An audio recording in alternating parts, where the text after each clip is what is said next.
작년 초부터 시작된 코로나 사태가 쉽게 가라앉지 않고 있습니다. 온 세계 모든 이들이 어려움을 겪고 있지만 다른 누구보다도 일선 의료기관에 종사하시는 의료진들의 긴장과 어려움이 가장 클 것이다. 그렇게 여겨집니다.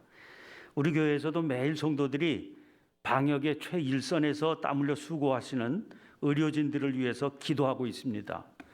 오늘 이 예배 시간에 와서 말씀을 전해달라 그런 부탁을 받고 우리 교회가 이 병원에서 제일 가까이에 자리 잡고 있는 교회인데 그 교회에서 여러분들을 위해서 간절히 기도하고 있다 하는 이 소식으로 위로와 격려를 전하고 싶은 그런 마음이 들었습니다.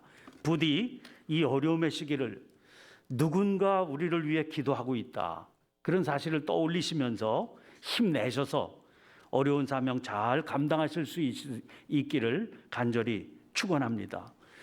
우리 연세 의료원이 내세운 미션이 있지요. 하나님의 사랑으로 인류를 질병으로부터 자유롭게 한다. 그런 구호로 알고 있습니다. 이 미션을 실천하기 위해서 갖추어야 될 가장 중요한 마음가짐이 무엇일까 하는 생각을 해보았습니다. 이 말씀을 준비하기 위해서 세브란스 홈페이지에 들어가 보니까 그 홈페이지 대문에 큰 글자로 쓰여 있는 구호가 보였습니다.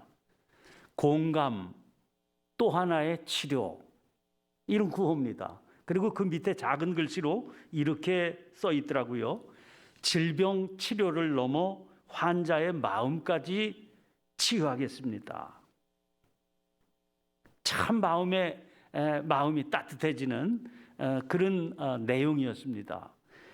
그 글의 내용만 봐도 병이 많이 치유되는 것 같은 그런 생각이 들었거든요. 그런데 어떠신가요?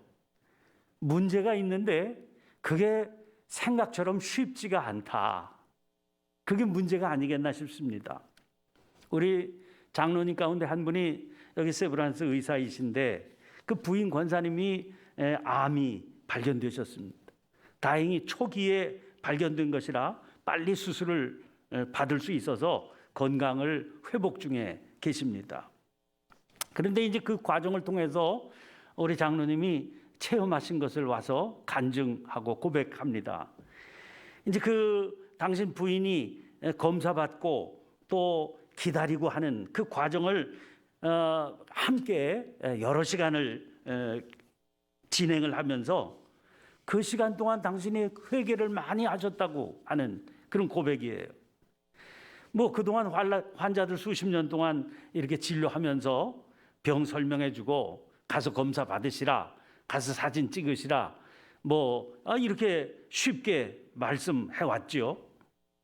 근데 그때 자기의 말을 듣는 환자들의 마음이 이랬겠구나. 기다리는 동안 이런 마음이었겠구나. 이런 마음이 드신 거지요.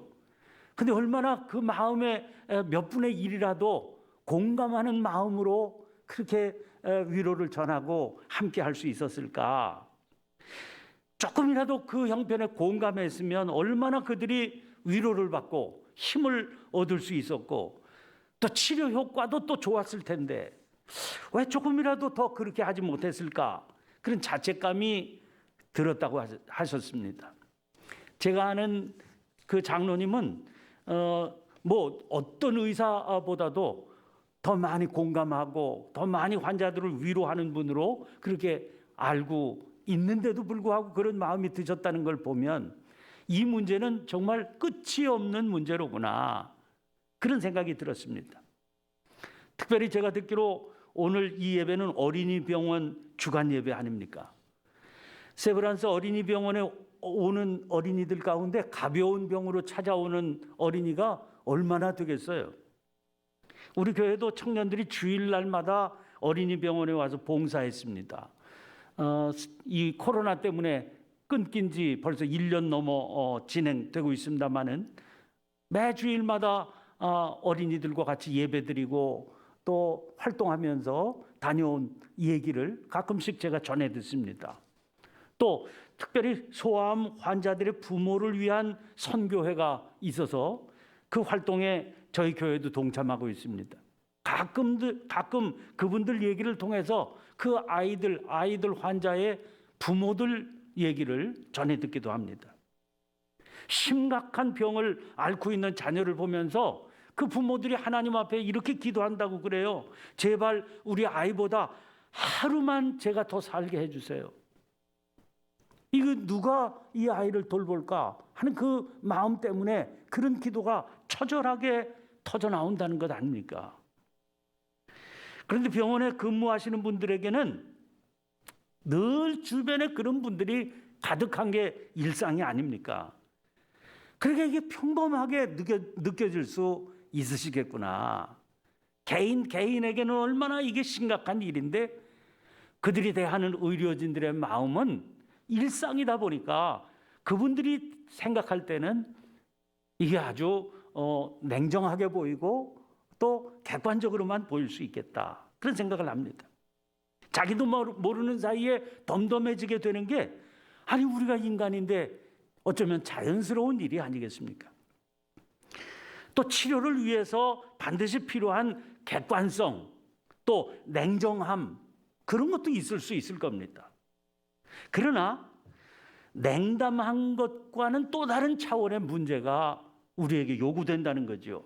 그러므로 진정한 치료를 위해서 꼭 필요한 게 따뜻한 공감이기 때문에 아마 병원 스스로 그런 구호를 내세우고 또 기도하고 있는 것 아닌가 그렇게 생각을 해봅니다.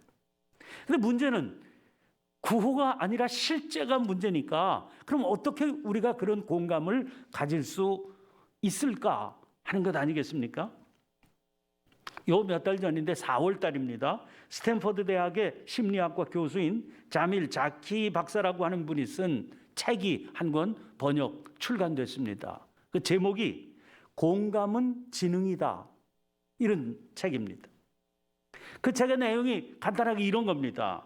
대부분의 사람들이 공감이라고 하는 것은 사람에 따라 타고난 능력이다. 그렇게 여깁니다. 그러니까 어떤 사람은 공감하는 능력이 크고 어떤 사람은 뭐 좀 냉정해 보이는 사람이 있다. 이제 그런 얘기죠. 사람들은 그렇게 생각한다는 거예요.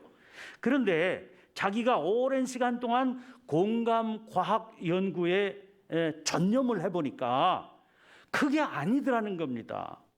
공감은 타고난 능력이 아니라 의도적인 노력과 연습으로 키워갈 수 있는 능력이더라.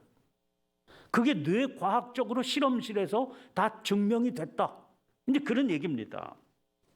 여러 가지 실험의 결과를 제시하면서 그게 왜 사실인지를 밝혀주고 있습니다.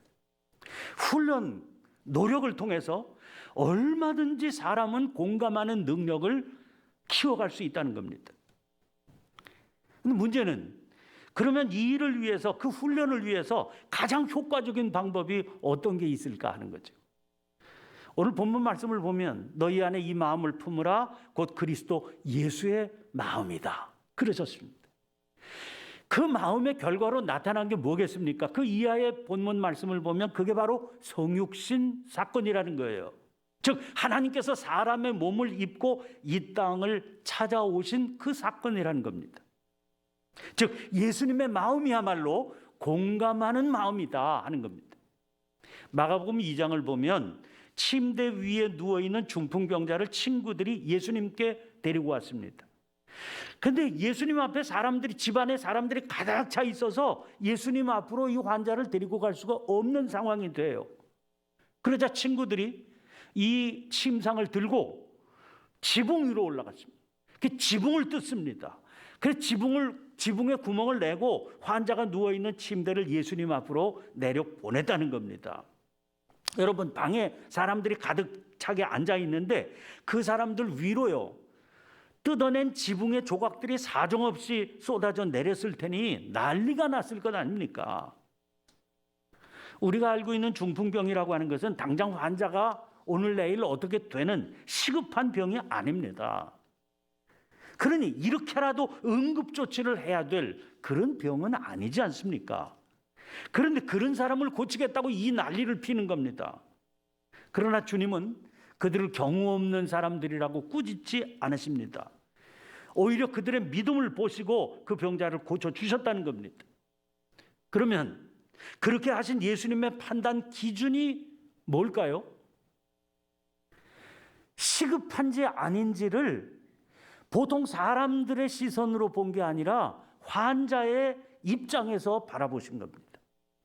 이 시선이 예수님의 시선이요, 그 시선에 담긴 마음이 예수님의 마음인 겁니다. 그렇게 생각하니까요, 많은 환자들을 주님께서 안식일에 고쳐주십니다. 그래서 유대교 지도자들과 심각한 갈등을 일으키게 되고요, 그게 결국 예수님을 십자가에 매달려 돌아가시게 한 중요한 요인 중에 하나가 되는 겁니다. 그때 안식일에 예수님께서 고쳐주신 대부분의 환자들은 이 중풍병자와 마찬가지로 응급조치가 필요한 심장이 정지됐다든 이런 병들이 아니었습니다. 38년 동안 안진뱅이로 살았던 사람, 이런 환자들이거든요. 그러니까 꼭 그 날이 아니라 그 다음 날 고쳐주셨어도 괜찮아 보이는, 아니 38년 동안 앉아 있었던 사람인데 하루쯤 더 앉아 있는다고 무슨 큰일이 나는 것도 아니지 않습니까? 아주 고질적이고 오래된 병들이 대부분이었거든요. 근데 왜 구태여 갈등이 일어날 소지가 있다 하는 걸 아시면서도 그날 고쳐주셔서 그래서 문제를 자초하셨을까, 그런 생각이 듭니다. 그건 우리들의 마음이, 예수님은 병자의 마음으로 병자를 바라보신 것, 그게 예수님의 공감하는 시선이지요. 병자는 어쩔 수 없이 그 병을 짊어지고 살고 있는 것일 뿐이지 그 고통은요, 소위 일각이 여삼추인 겁니다. 그런 병자에게 안식일 규정을 내세워서 하룻밤을 그 고통 속에 더 머물러 있어라, 내가 지금 고쳐줄 수 있는데, 예수님은 그렇게는 하실 수가 없으셨던 거지요. 오늘 본문 말씀을 보면 이 예수님의 마음을 품어야 된다 하는데 그 마음은 바로 이런 마음이다 하는 겁니다. 공감하는 마음, 그의 시선으로 그를 바라보는 그 마음이라 하는 겁니다. 여기서 다시 자키 박사의 과학적 충고에 우리가 귀를 기울일 필요가 있으리라 생각됩니다. 타고난 능력이 아니라 의도적인 노력과 연습으로 키워갈 수 있는 능력입니다. 그러면 어떻게 해야 키워갈 수 있겠습니까? 효과적인 치료를 위한 학회, 세미나, 그리고 구체적인 돌봄의 시간, 이런 것도 의료진들에게는 시간이 부족하리라 그렇게 여겨집니다. 그런 중에도 어렵게 시간을 잘라내어서 이렇게 우리가 모여 예배를 드리는 이유가 여기에 있지 않겠습니까? 매일 매 순간 예수님의 이 시선, 예수님의 이 마음, 공감하는 그 마음을 내 안에 머물게 해주시기를 사모하는 마음으로 구하고 기도하면서 그 마음을 품어갈 수 있을 때, 그때 공감하는 능력이 예수님 안에서 무럭무럭 자라게 될 줄로 믿습니다.